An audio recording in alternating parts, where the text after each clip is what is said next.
ఆయన తాను సృష్టించిన వాటిలో మనము ప్రథమ ఫలముగా ఉండునట్లు సత్యవాక్యము వలన మనలను తన సంకల్ప ప్రకారము కనెను.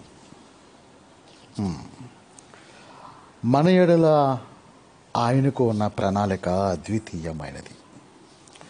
అది మనకి తెలియనే తెలియదు. ఆ విధమైనటువంటి ఆలోచన కూడా మనకి లేనే లేదు. ఈ లోకంలోనికి వచ్చాము, ఏదో పెరిగాము. ఒక గడియ వచ్చింది, సత్యం తెలిసింది,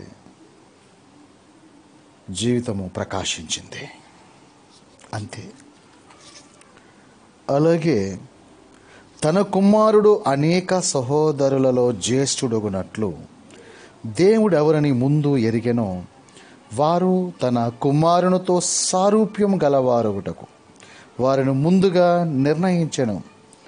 మరియు ఎవరిని ముందుగా నిర్ణయించెనో వారిని పిలిచెను. ఎవరిని పిలిచెనో వారిని నీతిమంతులుగా తీర్చెను. ఎవరిని నీతిమంతులుగా తీర్చెనో వారిని మహిమపరచెను. రోమా 8:29, యాకోబు 1:18. తండ్రి అయిన దేవా, నీ ప్రణాళికలో నన్ను నిలిపి ఉన్నందుకు, మరొక నూతన సంవత్సరం నాకు అనుగ్రహించి ఉన్నందుకు వందనముల తండ్రి.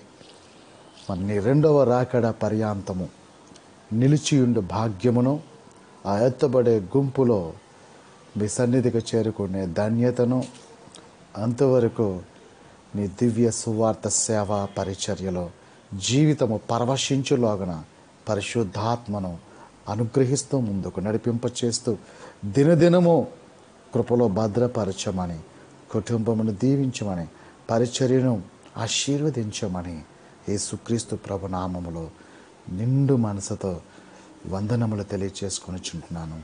జీవము కలిగిన పరమ తండ్రి. ఆమేన్. ఆమేన్.